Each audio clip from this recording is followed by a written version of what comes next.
Bonjour, mon nom est Joanne Kiritis et je suis courtier hypothécaire et une experte affiliée avec l'Académie immobilière des acheteurs. Aujourd'hui, je vais vous parler de ce que les prêteurs regardent quand ils vous prêtent de l'argent. Premièrement, ils veulent voir si vous qualifiez avec votre revenu. Si vous êtes salarié, les prêteurs vont exiger une lettre d'emploi sur une feuille en tête de la compagnie où vous travaillez. Cette lettre ne devra pas être écrite à la main.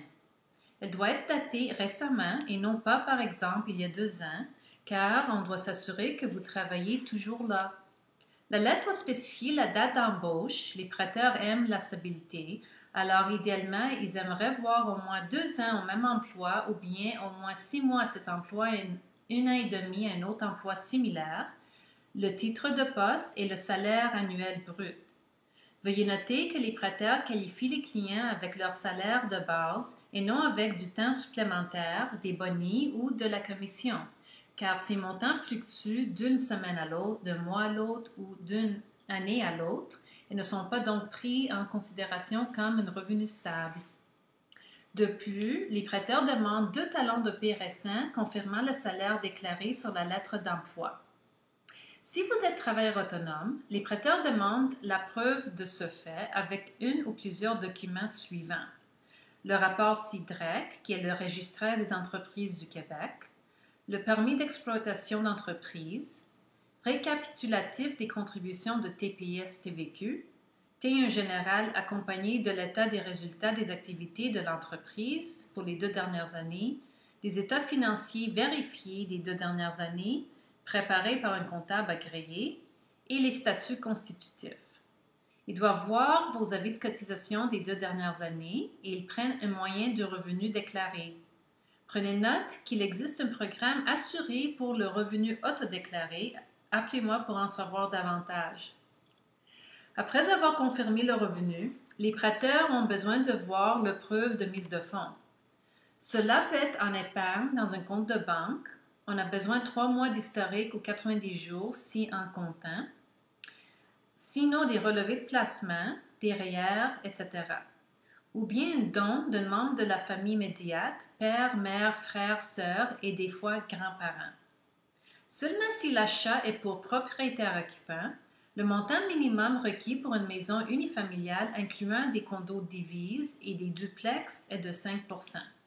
Pour des triplex et quadruplex, le montant minimum requis comme mise de fonds est de 10 % et pour 5 unités et plus, le montant minimum est de 15 % ou plus. Parlant des multilogements, le montant requis est basé sur la valeur économique qui est essentiellement les revenus moins les dépenses de la propriété. Les prêteurs prêtent jusqu'à 75 % de cette valeur économique. La valeur économique est en règle générale inférieure à la valeur marchande ou prix d'achat. Donc, le montant requis comme mise de fonds est plus de 25 %. Pour des unités de 1 à 4, si la mise de fonds est moins que 20 %, le prêt doit être assuré par une des 3 assureurs canadiens, la SCHL, Genworth ou Canada Guarantee. Une prime d'assurance est ajoutée au prêt qui est amorti sur la période d'amortissement et donc vous n'avez pas besoin de payer à l'avance. Pour des multilogements, le prêt peut également être assuré. Dans ce cas, les prêteurs peuvent prêter jusqu'à 85 % de la valeur économique. La mise de fonds requise alors peut être aussi bas que 15 % si la valeur économique égale le prix d'achat. Finalement, prenez note que pour des condos indivises ou des propriétés d'1 à 4 logements achetés par des investisseurs, ça exige une mise de fonds de 20 %. Les prêteurs doivent également voir que les clients ont 1,5 % du prix d'achat pour des frais de clôture. Ces frais incluent les frais de notaire et les droits de mutation ou les taxes de bienvenue qui est l'appellation courante. Par exemple, pour un achat de 300 000 $, les clients doivent avoir 4 500 $ pour les frais de clôture en épargne, en plus de la mise de fonds requise. Quand les exigences de revenus sont satisfaites, une autre condition requise par les prêteurs est un bon bureau de crédit. Idéalement, le pointage de crédit doit être plus de 680. Veuillez voir mon autre vidéo qui explique qu'est-ce qu'une cote de crédit et comment l'améliorer. Le minimum pointage requis par les prêteurs A est 600. Les prêteurs A sont les banques traditionnelles avec des succursales. ainsi que les sociétés de financement hypothécaire non traditionnelles ou fournisseurs non bancaires de prêts hypothécaires sans succursale. Ils sont donc communément appelés des banques virtuelles. Avec une cote en dessous de 600, nous devons aller vers des prêteurs B, dont il n'y a pas beaucoup, ou finalement des prêteurs privés. Quand vous faites affaire avec ces prêteurs alternatifs, le taux d'intérêt chargé sur votre prêt est plus élevé et il existe des frais de gestion également. Il est donc dans votre meilleur intérêt de maintenir un bon pointage de crédit pour qualifier pour un prêt avec un prêteur A. Le montant de dette qu'un individu a joue un rôle important dans la qualification d'un prêt. Inclus dans ce montant sont les dettes de carte de crédit, marge de crédit, prêt étudiant, prêt auto et autres hypothèques. Le ratio d'endettement doit donc être en bas de 40% pour qualifier pour un prêt.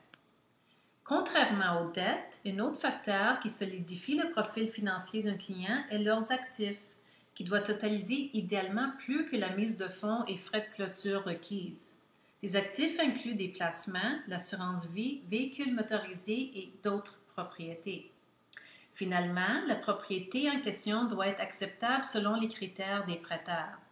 L'emplacement et le type de propriété jouent un rôle important. Idéalement, les prêteurs préfèrent des propriétés dans des centres urbains avec une grande population comme le centre-ville de Montréal, au lieu d'un endroit rural comme Rawdon. Sans vouloir vous offusquer les habitants de Rawdon, le plus petit la population d'un village, un comté ou une ville, le plus difficile c'est de trouver des acheteurs potentiels et les prêteurs interprètent cela comme un risque élevé. De plus, une propriété 4 saisons avec une fondation est préférable à un chalet 3 saisons, une maison mobile ou un terrain. Jusqu'à maintenant, j'ai parlé des conditions requises pour un achat. Quand il s'agit d'un refinancement, les prêteurs prêtent jusqu'à 80% de la valeur marchande de la propriété. Si, par exemple, vous êtes propriétaire d'une maison qui vaut 350 000 et vous avez une hypothèque de 210 000 ou 60% de la valeur marchande, vous pouvez refinancer pour obtenir une 20% additionnelle ou 70 000 pour un nouveau montant hypothécaire de 280 000 En résumé, la stabilité est clé pour qualifier pour un prêt. Merci et à la prochaine.